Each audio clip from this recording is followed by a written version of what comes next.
Hello everyone, welcome back to Pacific Front channel. After I made a video comparison between the Harimau tank and the M10 Booker, many of you requested I make a similar video with the Sabra tank and or the Type 15. So, I'm gonna fulfill your request today, but I'm gonna make it slightly different. After researching both light tanks, I found an interesting aspect, particularly how their mission requirement influence the outcome of respective light tank programs. What are those, and how do they compare with the Harimau tank and the M10 Booker? Without further ado, let's jump into the video.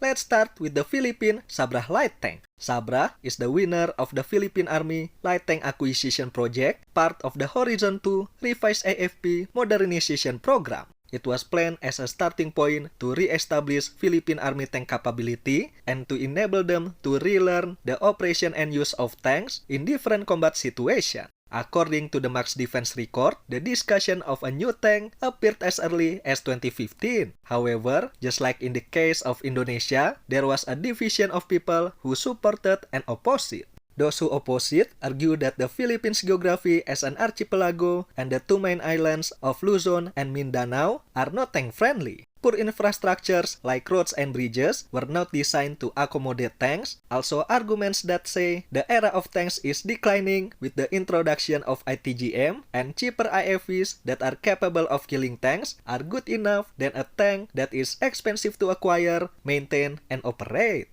On the other hand, those who support it argue that currently, tanks are the only land equipment that offers the best in firepower, protection, and mobility, as well as psychological weapons. Tanks still can be moved over long distances, even for archipelagic nations, as long as it's well supported, as demonstrated by the Indonesian Army. It's a great force multiplier and difficult to destroy when in use on combined arms operations, and there are still areas in the Philippines where having tanks will be an advantage, including in Metro Manila, Central Luzon, and Central and Eastern Mindanao. In the end, the Philippine Army concluded that tanks were needed. After a long study and debate on whether to go for MBT or light and medium tank, they chose to settle for the latter, to determine if they are suitable enough to meet their current and future requirements. In 2017, the Philippine Army was interested in buying an initial 14 to 15 light or medium tanks with a budget between 3.2 to 3.9 billion peso.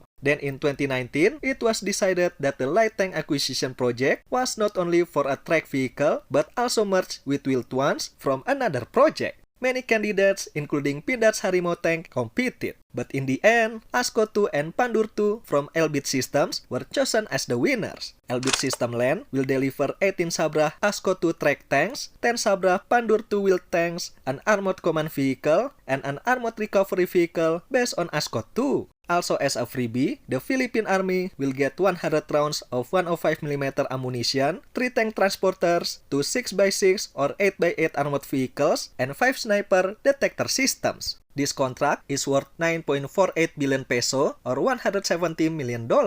As of the time of writing, at least 8 Sabra track tanks have been delivered to the Philippines. Sabra track tanks has a length of 8.3 meter, width of 2.7 meter, height of 3.6 meter, and a combat weight of around 33 tons. I couldn't find the engine type and its power output, but its base design, the Pizarro IFV, has a diesel engine that produces 600 to 720 HP. This could bring Sabra to a maximum speed of 70 km per hour and a maximum range of 500 km. Sabra tank has a crew of 3, commander, driver, and gunner.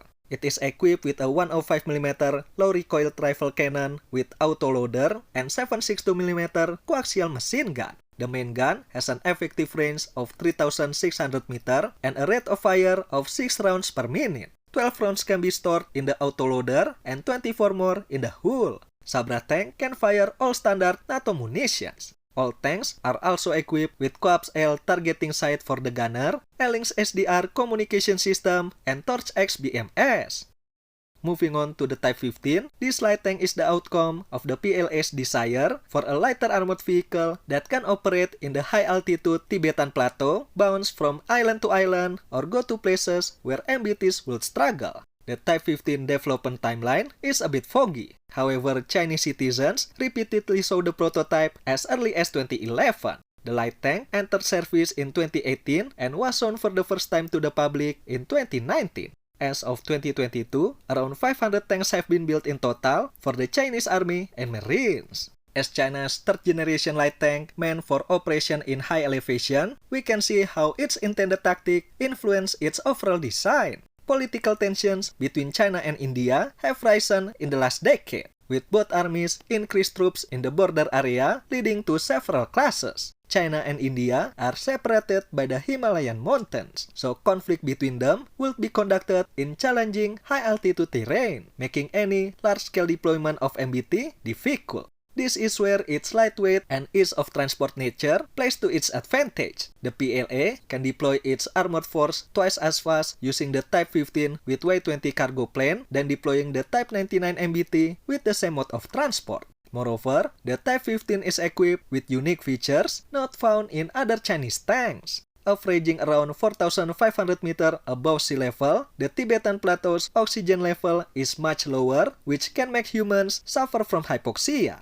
Forget raging a war there if your soldiers can't even breathe normally due to lack of oxygen. Your vehicle engines won't even work properly for the same reason. To counter this, the Type 15 has its own oxygen generator that generates pure oxygen so the crew doesn't suffer from hypoxia at high altitudes. The electrically assisted engine is also specifically designed to prevent power lag and adjust for changes in altitude. Another unique feature, the Type 15 is equipped with hydropneumatic suspension system that can make the tank higher or lower to maximize maneuverability on uneven terrain.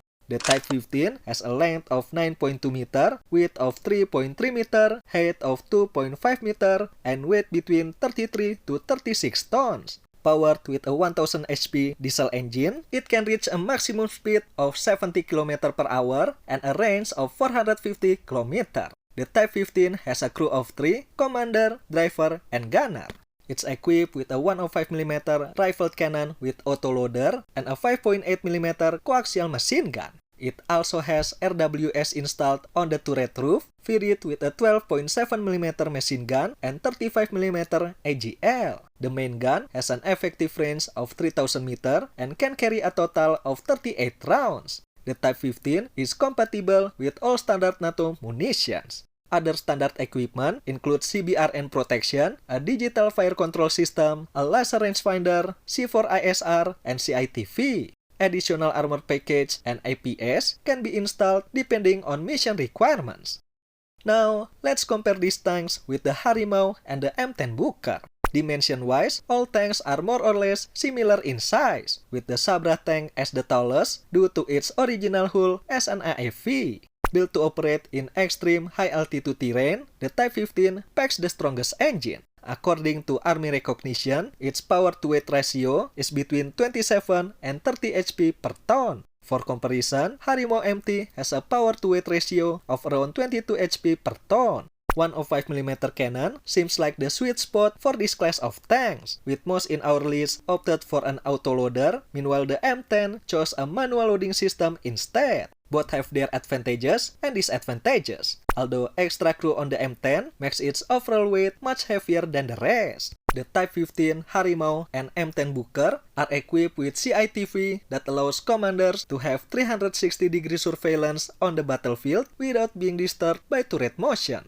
Although the Sabra tank is not equipped with one yet, I bet it can be easily upgraded when such a need arises.